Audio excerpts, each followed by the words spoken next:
வணக்கம். ராகவ விஷன் செய்திகளுக்காக சரிதா புண்ணியமூர்த்தி. விரிவான செய்திகளை காணும் முன் இன்றைய முக்கிய செய்திகள். பணிகள் நிறைவுற்ற நிலையில் புதிய பேருந்து நிலையம் இம்மாதமே திறக்கப்படும் என தகவல். புதுச்சேரியில் 35வது மலர் கண்காட்சியை துணைநிலை ஆளுநர் துவக்கி வைத்தார்.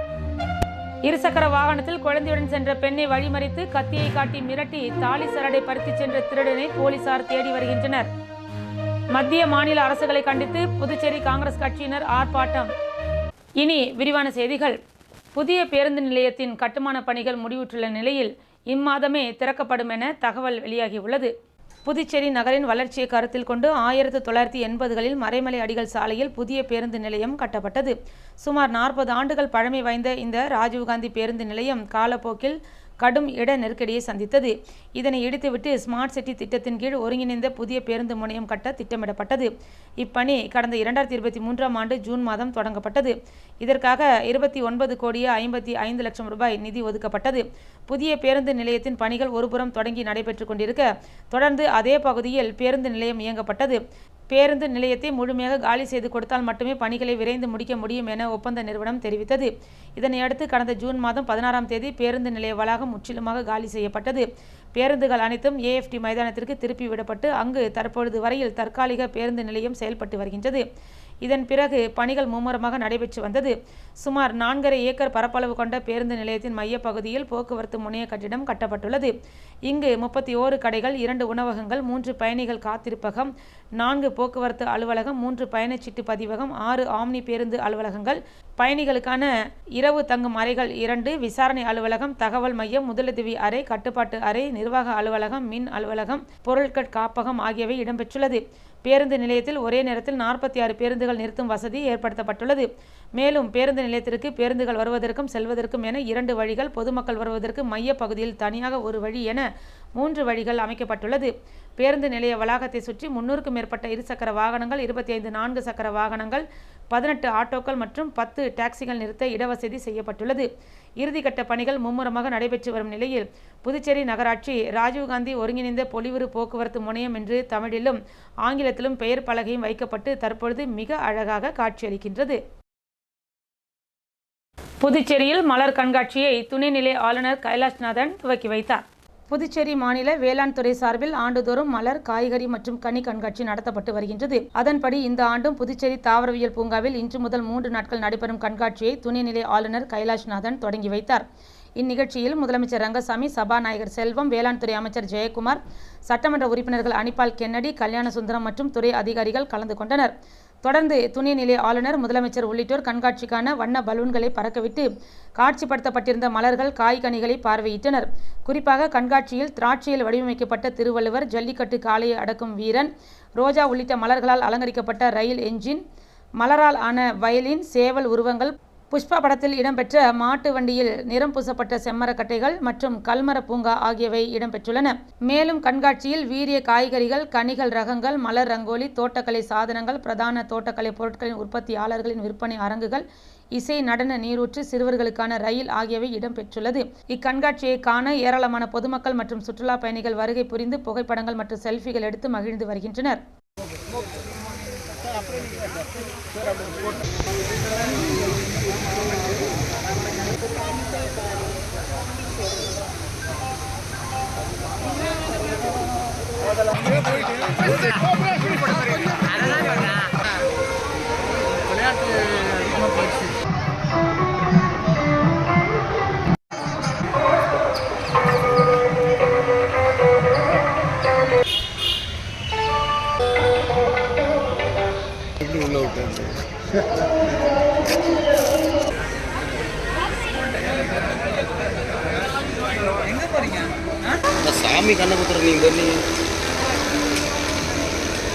கண்டமங்கலம் அருகே இருசக்கர வாகனத்தில் குழந்தையுடன் சென்ற பெண்ணை வழிமறித்து கத்தியை காட்டி மிரட்டி தாலி சரடை பறித்து சென்ற திருடனை போலீசார் தேடி வருகின்றனர்.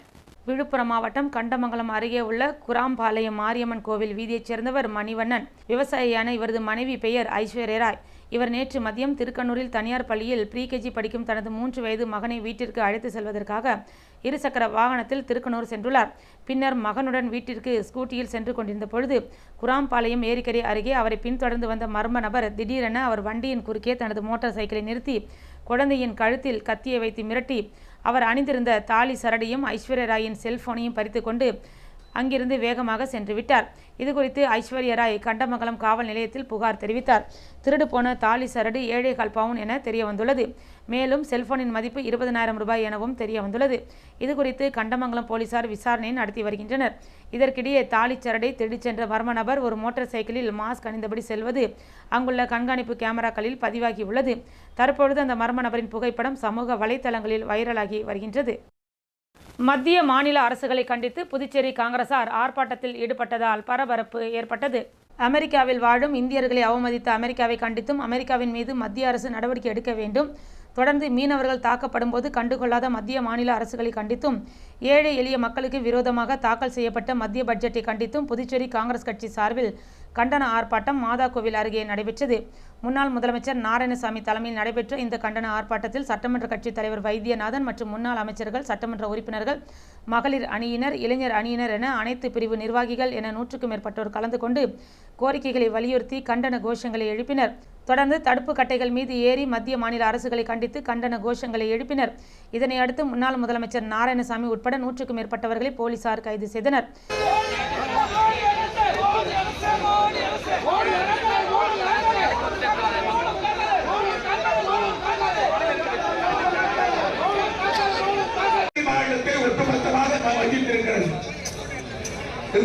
அதாவது கிராமப்புற வேலைவாய்ப்பு திட்டத்துக்கு பணம் இல்லை, கல்வி திட்டத்துக்கு பணம் இல்லை. ஒரு ஆள் வந்து ஆட்சியை பதிவு சொன்னால் அதை நீங்க சிந்தித்து பார்க்கணும். ஏமாற்றுறது, எல்லாரையும் ஏமாற்றுறது, மக்களை ஏமாற்றுறது. அது மட்டும் இல்லாம ஏழை மக்களுக்கு ஒண்ணுமே செய்யறதில்லை. விளம்பர அரசியல் என்ன சொல்றாங்க உங்களுக்கு தெரியும். அதாவது நல்லசாமி சாதனை பற்றி சொல்லியிருக்காங்க. காங்கிரஸ் ஆட்சியில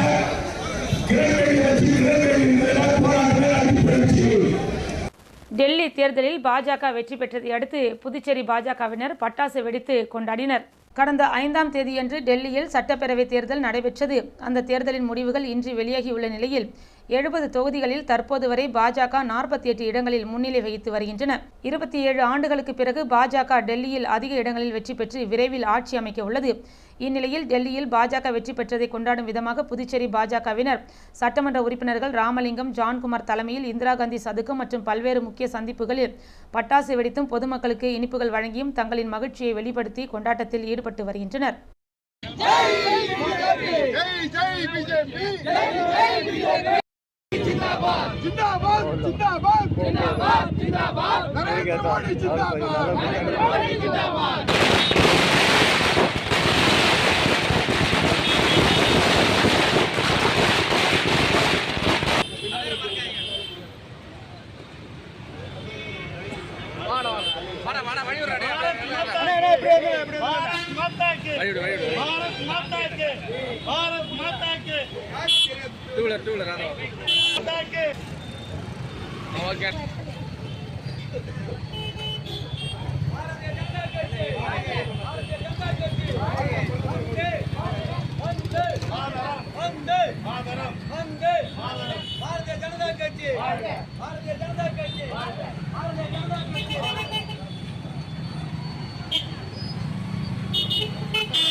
முத்துப்பிள்ளைபாளையத்தில் அமைந்துள்ள ஸ்ரீ பொன்னு முத்துமாரியம்மன் ஆலயத்தின் கும்பாபிஷேக விழாவிற்காக என்ஆர் காங்கிரஸ் சார்பாக நன்கொடை வழங்கப்பட்டது.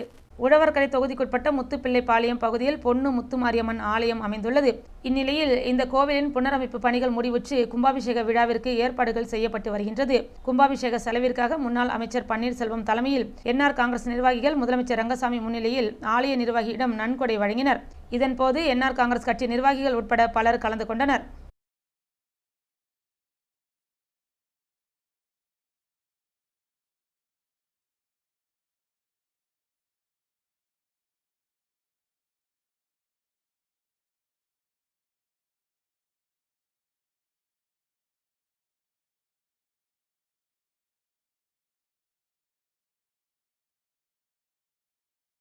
முன்னாள் துணை சபாநாயகர் பாலன் பிறந்தநாளை முன்னிட்டு பல்வேறு நலத்திட்ட உதவிகள் வழங்கப்பட்டது.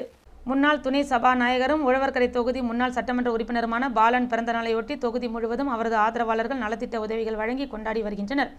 அதன் ஒரு பகுதியாக தொகுதிக்குட்பட்ட ஜவஹர் நகர், பாவனா நகர் சுற்றியுள்ள பகுதிகளில் ஏழை எளிய குழந்தைகள் மற்றும் பெரியவர்களுக்கு நலத்திட்ட உதவிகள் வழங்கப்பட்டது. இதில் காங்கிரஸ் கட்சி நிர்வாகிகள், என்ஆர் பேரவை நிர்வாகிகள், பாலன் ஆதரவாளர்கள் உட்பட பலர் கலந்து கொண்டனர்.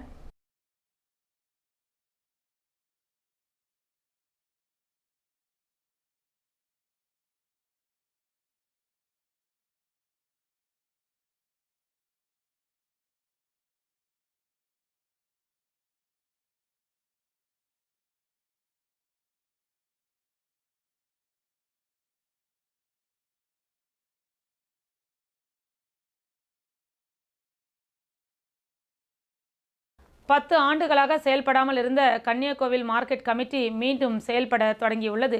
புதுச்சேரியில் விவசாயிகள் உற்பத்தி செய்யும் விவசாய பொருட்களை கொள்முதல் செய்வதற்காக தட்டாஞ்சாவடி, கன்னியாகோவில், கரையாம்புத்தூர், கூனிச்சம்பட்டு, மடுகரை உள்ளிட்ட பகுதிகளில் ஒழுங்குமுறை விற்பனை கூடம் அமைக்கப்பட்டு அந்தந்த பகுதிகளில் விவசாயிகள் விளைவிக்கும் பொருட்களை கொள்முதல் செய்தனர்.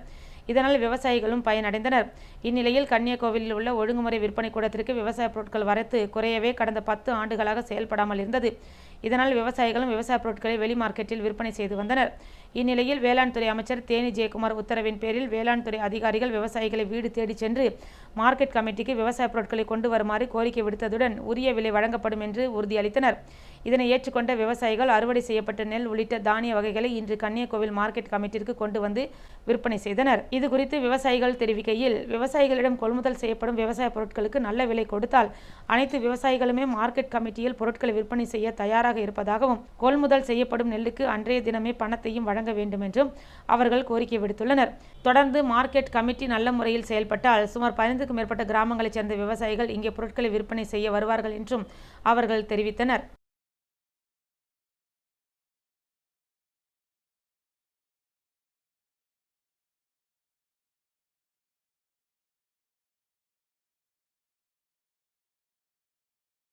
கதிர்காமம் செடல் திருவிழாவில் பாட்டாளி மக்கள் கட்சி சார்பில் பக்தர்களுக்கு குளிர்பானம் வழங்கப்பட்டது.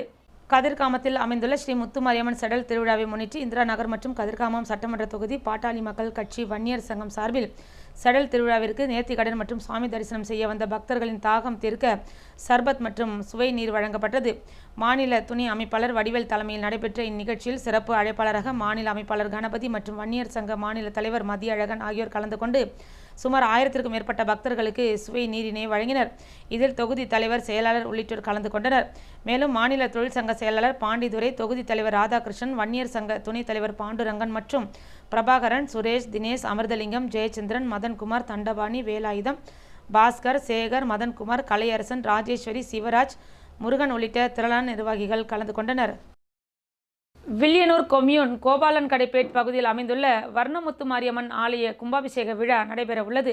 புதுச்சேரி மாநிலம் வில்லியனூர் கொம்யூன் கோபாலன் கடைப்பேட் கிராமத்தில் அருள் பாலித்துக் கொண்டிருக்கும் ஓம் ஸ்ரீ அருள்மிகு வர்ணமுத்து மாரியம்மன் ஆலய கும்பாபிஷேக விழா நடைபெறுவதை முன்னிட்டு ஊர் பொதுமக்கள் தட்டு வரிசையுடன் ஆலயம் வந்தடைந்தனர். தொடர்ந்து ஸ்ரீ விநாயகர் ஆணைப்பெறல், ஐங்கரன் வேள்வி, தனபூஜை, ஸ்ரீ மகாலட்சுமி வேள்வி, நவமூர்த்திகள் வேள்வி ஆகிய நிகழ்ச்சிகள் விமர்சையாக நடைபெற்றது. இதில் திரளான பக்தர்கள் கலந்து கொண்டு சுவாமி தரிசனம் செய்தனர். தொடர்ந்து மாலையில் யாகசாலை பூஜைகள், கும்ப அலங்காரம், சக்தி ஒடுக்கம், யாகசாலை பிரவேசம், முதல் கால வேள்வி தொடக்கம், மூலிகையிட்டு வேத மந்திரம் முழங்க நிறைவு அகுதி வழங்குதல் உள்ளிட்ட நிகழ்ச்சிகள் நடைபெற்றன. மேலும் வருகின்ற திங்கட்கிழமையன்று அருள்மிகு ஸ்ரீ விநாயகர், ஸ்ரீ பாலமுருகன், ஸ்ரீ திருக்காமேஸ்வரர், ஸ்ரீ அருள்மிகு ஸ்ரீ வர்ணமுத்து மாரியம்மன் மற்றும் நவகோல் மூர்த்திகளுக்கு செந்தமிழ் ஆகம திருக்குட நன்னீராட்டு பெருவிழாவானது முன்னாள் சட்டமன்ற உறுப்பினரும் கிராம கௌரவ தலைவருமான கார்த்திகியின் தலைமையில் இந்திய தேசிய real estate builder, land developer, நிலத்தரகர்கள் நலச்சங்க அகில இந்திய தலைவர் கண்ணன், ஈஸ்வர அடிகளார், வாம தேவ சிவ குமாரசுவாமி தேசிக பரமாச்சாரியார் சுவாமிகள் முன்னிலையில் கும்பாபிஷேக விழா நடைபெற உள்ளது குறிப்பிடத்தக்கது. மேலும் ஆலய நிர்வாகிகள் தணிகைவேல், வீரவேல், வீரப்பன் மற்றும் ஆலய நிர்வாகிகள், விழா குழுவினர் மற்றும் கோபாலன் கடைப்பேட் கிராம பொதுமக்கள் என ஏராளமானோர் கலந்து கொண்டு விழாவினை சிறப்பித்தனர். கர்நாடக மாநிலம் பெங்களூருவைச் சேர்ந்தவர்கள் பிரகாஷ், மணிகண்டன், செல்வராஜ், தினேஷ், ஹரிகிருஷ்ணன் இவர்கள் 5 பேரும் நண்பர்கள். நேற்று முன்தினம் இரவு இவர்கள் புதுச்சேரிக்கு வந்துள்ளனர். அங்கிருந்து கோட்டக்குப்பம் அருகே உள்ள தந்தராயன் குப்பம் பகுதியில் உள்ள விடுதியில் அறை எடுத்து தங்கியிருந்துள்ளனர். அறைக்கு வரும்போது மது போதையில் இருந்த அவர்கள் அறை எடுத்த பிறகு கடலில் குளிக்க சென்றுள்ளனர்.